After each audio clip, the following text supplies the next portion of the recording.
Dan ini kalau misal kita lihat memang posisi yang rendah ini cukup rendah dalam kurun waktu di dalam 7 tahun terakhir ya. Dan di satu sisi ya ini juga menjadi menyebabnya masih sama nih ketika memang ada cuaca yang cukup panas dan juga ini cukup kering juga ya, mana ini menyebabkan adanya gagal panen di Amerika Serikat untuk komoditas kedelai. Jadi memang ya itulah yang menjadi faktor supply lainnya yang menyebabkan ketika adanya kenaikan harga CPO dan juga minyak kedelai lainnya. Dan kalau misalnya kita lihat Bang Tian ya, dari sisi lainnya kalau misalnya kita lihat dari India ya, yang mana India ini yang tadi sudah kita mention sebelumnya cukup aware juga ya terkait pergerakan harga minyak nabati di global ya. Dan di satu sisi ketika memang mereka kan sempat pindah ya ke minyak nabati lainnya, dan karena memang dari Indonesia nggak bisa supply dan juga Malaysia nggak sebanyak itu produksinya, ya mereka kemudian pindah ke minyak nabati lainnya. Cuman ketika harga CPO ini mulai turun nih, mulai turun dalam karena adanya si kebijakan flash out, dan ini menjadi salah satu hal yang membuat India ini tertarik lagi ya untuk membeli CPO ya untuk kebutuhan masyarakatnya. Dimana kalau misalnya kita lihat memang dari asosiasi ekstraktor di India ini melaporkan ya bahwa impor dari minyak sawit di periode Agustus tahun ini naik signifikan ya, di mana ini mencapai 87% di level 540.000 ton ya, di mana ya ini menjadi salah satu bukti bahwa memang ini India ini menjadi salah satu hal yang apa ya cukup besar juga pengaruhnya, dan juga ini juga cukup relate juga nih Bang Tian ke komoditas CPO itu sendiri. Dan kalau misalnya kita lihat memang tingkat impor tersebut ini menjadi level tertinggi ya bagi di 11 bulan terakhir. Jadi memang ini sebagai tanda-tanda yang positif lah untuk dari sisi demand permintaan CPO di pasar global khususnya di India. Dan kalau misalnya kita lihat dari pabrik penyulingan di India ini juga agresif ya untuk membeli minyak sawit di Indonesia, kemudian di Malaysia, karena memang harga minyak biji bunga matahari, harga kedelai ini sudah cukup naik cukup tinggi ya. Jadi memang harga CPO ini relatif cukup lagging, dan juga ini ya mereka melihatnya cukup terdiskon lah. Jadi memang itulah menjadi alasan kenapa India ini cukup agresif lah dalam kembali membeli minyak CPO di India dari Indonesia dan juga Malaysia. Dan ya memang sampai saat ini mereka juga masih tertarik juga, indikasinya masih akan meningkatkan impor juga dari untuk minyak CPO setidaknya sampai bulan Oktober mendatang. Dan kalau menurut saya sih ini juga menjadi salah satu sentimen positif ya Bang Tian ya untuk komoditas CPO itu sendiri. Dan kalau misalnya kita lihat kan tadi kan kita sempat bahas ya bahwa ada dua dari pembeli besar dari CPO global di global ya. Dan misalnya seperti India dan juga di China. Nah kalau di China kita juga sempat melega juga bahwa pemerintah China sudah memutuskan adanya sedikit pelonggaran ya di Chengdu, yang mana ini sudah lockdown dalam beberapa pekan terakhir. Dan oleh karena itu ketika memang China ini melonggarkan restriksi sosial ya, maka kan kemudian masyarakat ya bisa lah untuk bekerja di luar dan juga untuk makan di luar. Dan di satu sisi permintaan CPO di China ini biasanya sih untuk sektor F&B ya, salah satu yang paling besar ya. Dan di satu sisi kan ya kita tahu lah F&B kan basisnya kan untuk itu kan aktivitas outdoor ya, yang mana banyak restoran yang mana itu ya bisa sih dibungkus, cuman memang ya akan lebih banyak juga kalau misalnya buka delivery dan juga bisa dimakan di tempat. Jadi memang ya itulah menjadi salah satu kebijakan yang cukup melegakan bagi sektor komoditas secara umum dan juga sektor CPO yang kita bahas pada sore hari ini. Dan sebenarnya dari selain dari China, dari Indonesia pun juga sebenarnya cukup bullish ya Bang Tian dan juga Sobat Pan sekalian, karena memang pemerintah Indonesia ini mulai merencanakan untuk menaikkan ya biodiesel dari B30 ke B40 nih. Jadi memang ya sedikit banyak secara umum ini memang kandungan dari biodiesel ini sekitar 40%, dari sisanya itu masih solar ya. Dan di satu sisi ketika memang adanya kenaikan dari kandungan minyak nabati di bahan bakar yang ditargetkan mencapai 4B40, ini akan kemudian meningkatkan proporsi permintaan ya dari bahan bakar nabati khususnya untuk sawit.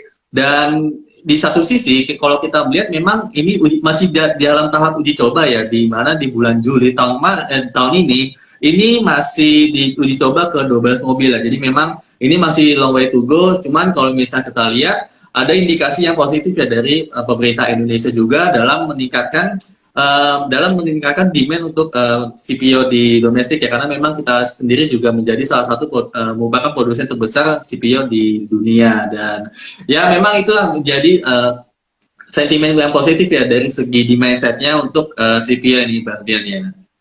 Jadi bisa disimpulkan deh dari tadi demand dan supply tadi, berarti memang harga ini naik juga karena pertama supply-nya itu berkurang ya, karena ada gagal panen seperti itu ya. Jadi ketika kita tahu supply berkurang, maka harga akan naik. Tapi di satu sisi juga ada demand yang meningkat dari India seperti itu ya. Jadi karena dilihat lebih murah dari produk substitusinya gitu ya. Jadi mereka mengalihkan barang mereka lagi atau penggunaan barang lain menjadi minyak sawit seperti itu ya. Jadi ini kenaikan ini disebabkan oleh dua sisi seperti itu ya, Bang Felix ya. Iya. Iya betul, Bang. Dan satu lagi nih Bang Tian ya. Jadi memang di Malaysia ini kan merupakan top 2 ya untuk produsen CPO global di beberapa tahun terakhir. Ini juga mengalami kekurangan dari suplai tenaga kerja ya, yang mana ini mayoritas disuplai dari Indonesia. Dan ini ada rilis berita dari MPOA yang merupakan Malaysia Oil Association, yang mana ini merilis berita bahwa adanya sekitar 70% ya dari area perkebunan sawit di Malaysia ini cukup memiliki adanya shortage ya dari tenaga kerja yang memang ini dibutuhkan cukup masif ya, karena memang adanya target peningkatan produksi seiring dengan peningkatan demand dari beberapa negara khususnya dari India dan juga di China. Dan di satu sisi kalau misalnya kita lihat ya memang ini akan sangat mengganggu terkait produksi CPO Malaysia setidaknya dalam beberapa pekan mendatang ya. Kalau misalnya kita lihat MPOA ini memperkirakan bahwa kalau misalnya produksi CPO di tahun ini sekitar 18 juta ton ya di tahun 2022, yang mana ini biasanya sih di 20 juta ton kalau misalnya kita ambil angka rata-ratanya ya Bang Tian dan juga Sobat Mas sekalian. Jadi memang ya di satu sisi ya, adanya kekurangan shortage dari tenaga kerja ini juga sangat berpengaruh sekali ya terhadap produksi operasional dari kapal sawit yang berbasis di Malaysia. Dan kalau misalnya kita lihat memang ya ini menjadi fenomena yang paling buruk ya setidaknya dari tahun 1917, dan ini menjadi ya jadi memang ini sudah selama itu rekor yang cukup lama juga sudah dipatahkan di tahun ini. Dan ya memang MPOA juga cukup memberikan warning ya terkait isu-isu tersebut, dan ya sedikit banyak sudah mulai melakukan pendekatan bilateral ya ke pemerintah Indonesia untuk mempercepat pengiriman tenaga kerja untuk dipekerjakan di ladang sawit di wilayah Malaysia. Dan mungkin selain itu juga ada faktor cuaca yang cukup mengganggu juga ya Bang Tian ya. Jadi memang ya faktor cuaca ini juga sedikit banyak berpengaruh ya terhadap pola produksi dari kebun-kebun sawit yang ada di Malaysia dan juga di Indonesia.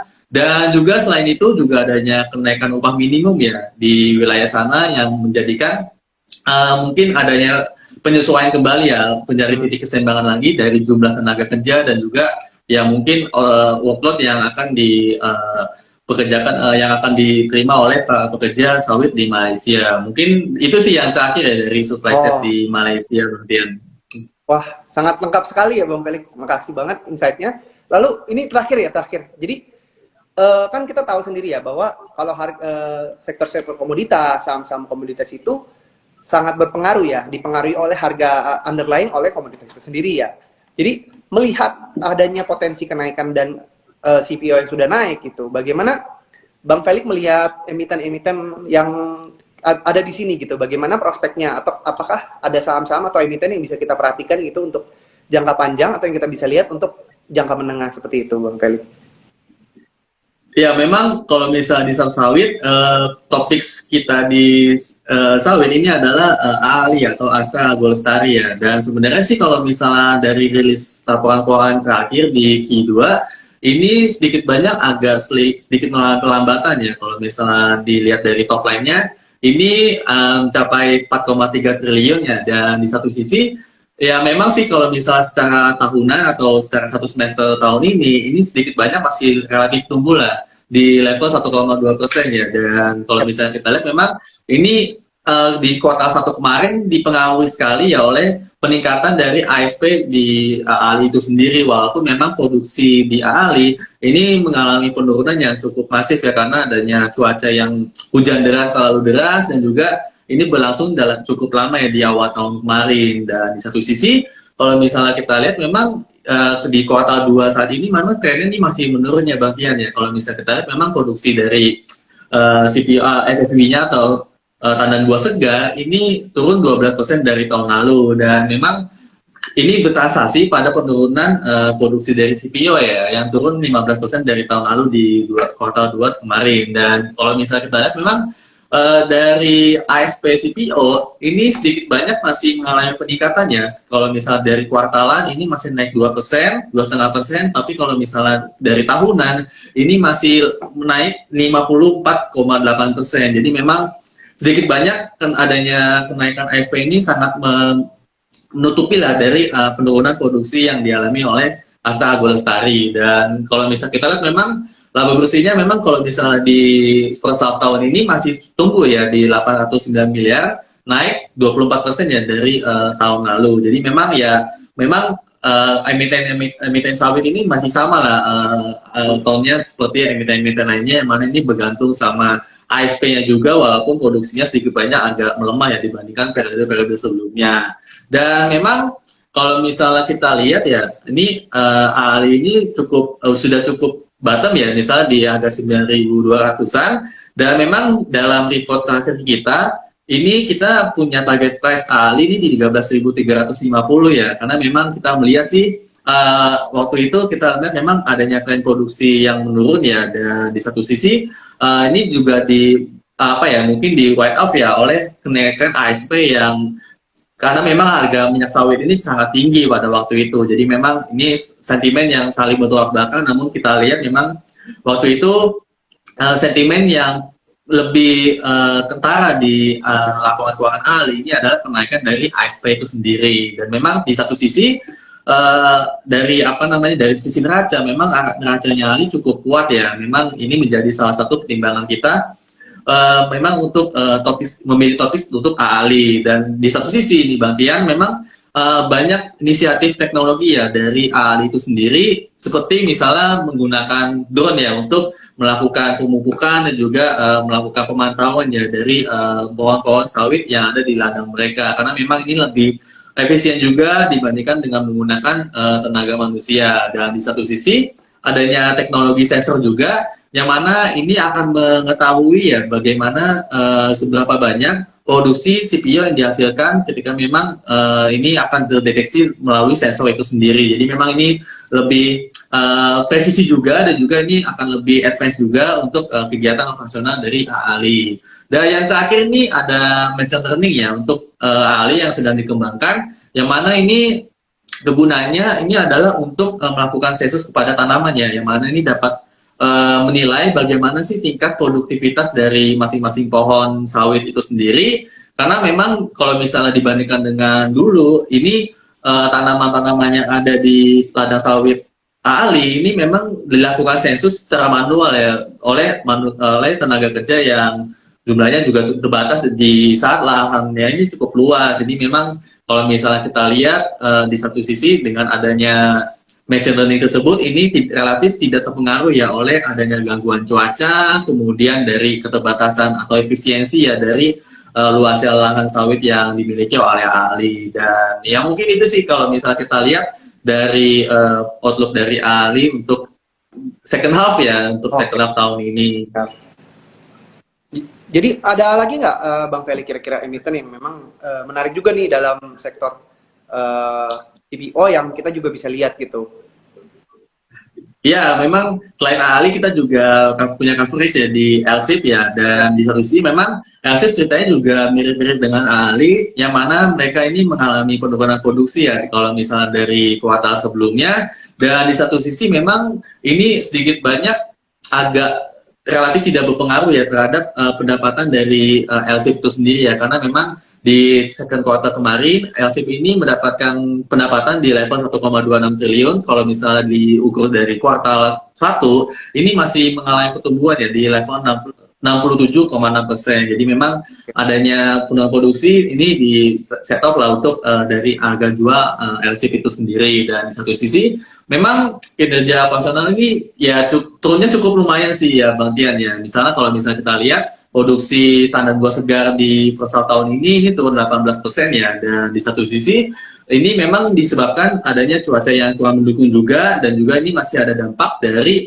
kekeringan yang cukup masif ya di tahun 2019 yang mana ini mengganggu produktivitas dari LSIP itu sendiri. Dan di satu sisi ya kalau bisa kita lihat dari downline-nya atau laba bersihnya, memang ini sedikit mengalami penurunan ya di level hampir 20%, karena memang ada kerugian dari hedging juga ya, dan juga memang adanya kerugian dari atribusi laba dari anak usaha, dan itulah menjadi penyebab kenapa LSIP ini labanya agak di bawah estimasi dari kita dan juga Money Sekuritas. Dan memang kalau misalnya untuk LSIP kita rekomendasinya masih hold ya Bang Tian ya, karena memang ya adanya pertimbangan dari produktivitas yang agak menurun, dan juga memang ya sedikit banyak kita melihat ini trennya ini terus menurun ya. Jadi memang itulah menjadi salah satu hal kenapa kita punya rekomendasi hold ya di level 1200, target price-nya di 1200. Tapi memang secara umum LSIP memiliki neraca yang cukup kuat ya, yang mana kalau misalnya kita lihat dari net gearing-nya ini mencatatkan net cash ya. Jadi memang ini perusahaan yang cukup kuat juga, cukup sehat juga, dan ini ya relatif ya minim utang lah, karena memang ya kalau misalnya kita ukur dari net gearing ini tercatat di net cash. Dan mungkin itu sih untuk emiten lainnya ya. Oke. Jadi kita udah bahas ya teman-teman untuk semuanya, untuk sektor secara lengkap. Lalu kita juga melihat ada potensi juga di sawit ini ya, ketika kita melihat kenaikan harga komoditi yang juga meningkat seperti itu ya, bisa ada potensi mempengaruhi untuk earningnya sendiri ya Bang Felix ya.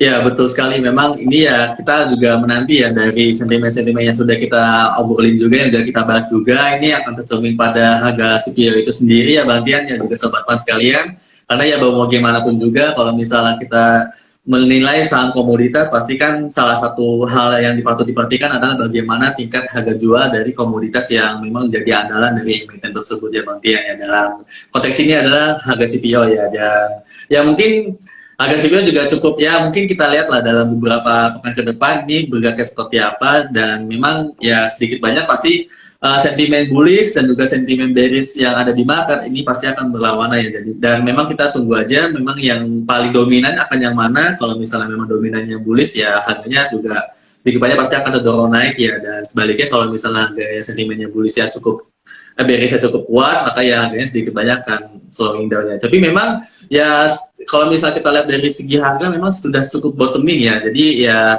ya memang ya dibandingkan tahun lalu aja ini masih minus 18%-an lah. Jadi memang ini cukup terdiskon banget bahkan sebelum Rusia perang sama Ukraina. Dan ya di satu sisi juga adanya pembukaan lockdown juga di China, kemudian India juga mulai melihat adanya opportunity ya, adanya flash sale ya di komoditas CPO ini. Dan dari beberapa asosiasi yang tadi sudah kita bahas juga memang mengindikasikan adanya peningkatan demand, dan juga di satu sisi dari sisi supply ini mengindikasikan ada penurunan dari produksi di Malaysia. Dan mungkin itu sih Bang Tian ya untuk kesimpulan untuk topik bahasan kita di sektor CPO pada sore hari ini.